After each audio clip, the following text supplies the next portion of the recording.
Hello दोस्तों। So finally जो Haryana police constable की सेकंड लिस्ट है वो जारी हो चुकी है। आपकी ज्वाइनिंग प्रोसेस शुरू हो गई है। अब कुछ बातें जरूरी हैं जो याद रखनी या जो इम्पोर्टेंट है आपको ध्यान रखनी है आगे जाने से पहले ही। मैं इस वीडियो में डिस्कस करूंगा कि आपकी प्रोसेस क्या रहने वाली है आगे, कैसे प्रोसेस फ्लो करेगी, क्या क्या चीजें हैं जो इम्पोर्टेंट है। सबसे पहले आपको कल यानी 11 तारीख को पहुंचना है करनाल मधुबन के अंदर। ठीक है, 9 बजे। ठीक है। उसके साथ ही मैं बात करूंगा डॉक्यूमेंट्स की, आपको क्या क्या लेके जाना है। सबसे पहले ओरिजिनल डॉक्यूमेंट्स लेके जाने हैं, सबसे पहली चीज। ठीक है। उसके बाद उनकी कॉपीज लेके जानी है। ठीक है, 2 से 3 कॉपीज आप ले सकते हैं हर डॉक्यूमेंट की। हर डॉक्यूमेंट लेके जाना है आपको इन ओरिजिनल, जैसे कि आपकी 10th 12th, उसके बाद ग्रेजुएशन, उसके बाद कास्ट, रेजिडेंस, जितने भी आईडी प्रूफ ये ले आपको लेके जाने, क्योंकि इन ओरिजिनल आपके वहां पे सबमिट होंगे। ठीक है। तो इसमें इश्यू आ सकता है कुछ बच्चों को कि कुछ बच्चों के जो डॉक्यूमेंट है वो यूनिवर्सिटीज में जमा रहते हैं। तो आप उसको रिजोल्व करवा सकते हैं वहां पे कंफर्म करके कि या तो आप एप्लीकेशन ले लीजिए। अगर आपकी ऐसी कोई क्यूरीज है तो इन डिटेल इस पे हम वीडियो ले आएंगे, आप कमेंट सेक्शन में बताएं अगर आपकी ऐसी कोई क्यूरीज है तो। अदरवाइज मोस्टली बच्चों के पास होते हैं ओरिजिनल डॉक्यूमेंट। उसके साथ ही कॉपीज लेके जानी है आपको, और एप्लीकेशन फॉर्म जो आपने फिल किया था वो निकलवा के वो साथ में लेके जाना, और फोटोज लेके जानी है। तो आपको क्या करना है कि एटलीस्ट 5 to 6 फोटोज कैरी करनी है आपको। ठीक है ना। इन इमरजेंसी में जरूरत पड़ सकती है। ठीक है। देखिए, उसके साथ ही 2047 कैंडिडेट, अगर आपका नाम फाइनल लिस्ट में था और अगर इस लिस्ट के अंदर नहीं है, ये भी अगर आपकी क्यूरी है तो ये भी कमेंट सेक्शन में बताएं, तो we will definitely try to resolve it. ठीक है। And we will feel happy to resolve that. उसके साथ ही मैं आपको बता देता हूं कि आपकी प्रोसेस क्या रहने वाली है। ठीक है। तो सबसे पहले जैसे ही आप करनाल जाएंगे, ठीक है, वहां पे क्या होगा, सबसे पहला जो पहला स्टेप होगा आपकी बायोमेट्रिक आइडेंटिफिकेशन होगी, मतलब मैच करवाई जाएगी बायोमेट्रिक वहां पे ही, जो कि पीछे जब आपने एग्जाम दिया था उसके बाद हुई थी उससे मैच करवाई जाएगी। उसके साथ अगला स्टेप ये होगा, वहां पे आपको बटालियन अलोकेट कर दी जाएगी। आपको जैसे कि पता है 5 बटालियन है, उनके अंदर से आपको बटालियन अलॉट कर दी जाएगी।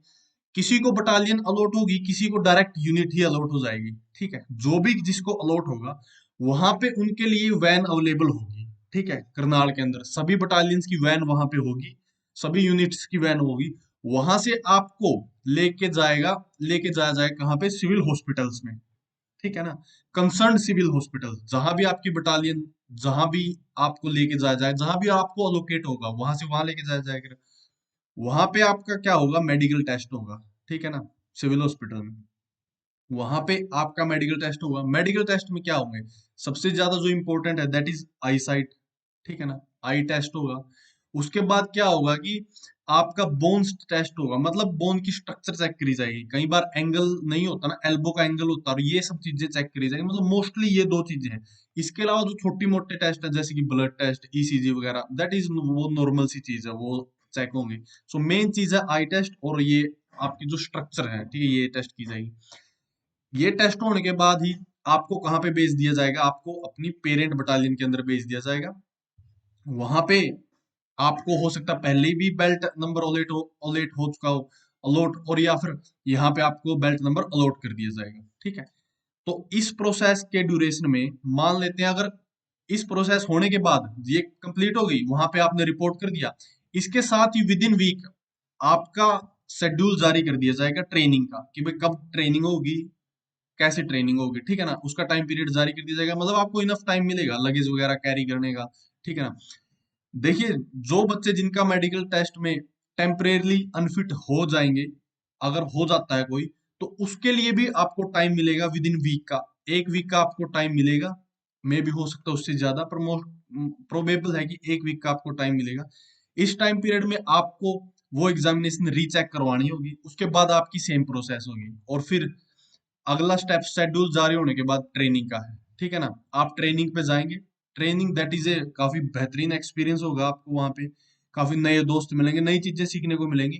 ट्रेनिंग का experience is itself in a unique experience होने वाला है आपका। ठीक है, जिसको आप मेमोरेबल रहेगा, आप कभी नहीं भूलेंगे। तो ये प्रोसेस आपकी रहने वाली है। अब इसके बाद, ठीक है ना, कल आप वहां पे जाके रिपोर्ट करने के बाद, सो आप अपना रोल नंबर चेक कीजिए और उस हिसाब से प्रिपेयर होइए, ठीक है। अगर आपकी इसके अलावा भी कोई क्यूरीज है किसी चीज को लेके, डॉक्यूमेंट को लेके, या फिर वहां जाने को लेके, या फिर मेडिकल को लेके, या फिर कोई भी अदर टाइप ऑफ क्यूरी आप जा नहीं सकते, या फिर कोई अदर इश्यू, किसी भी टाइप का इश्यू है, तो आप कमेंट सेक्शन में लिखें, हम उसको रिजोल्व करने की पूरी कोशिश करेंगे डेफिनेटली। सो ये था इस वीडियो में, एंड वंस अगेन कॉन्ग्रेचुलेशन सभी को, आपकी प्रोसेस शुरू हो चुकी है, और अब ये उम्मीद है कि ये ट्रेनिंग पे जाके ही रुकेगी। सो इस वीडियो में यही, अगेन अगर आपकी कोई क्यूरी है तो कमेंट सेक्शन में जरूर लिखें।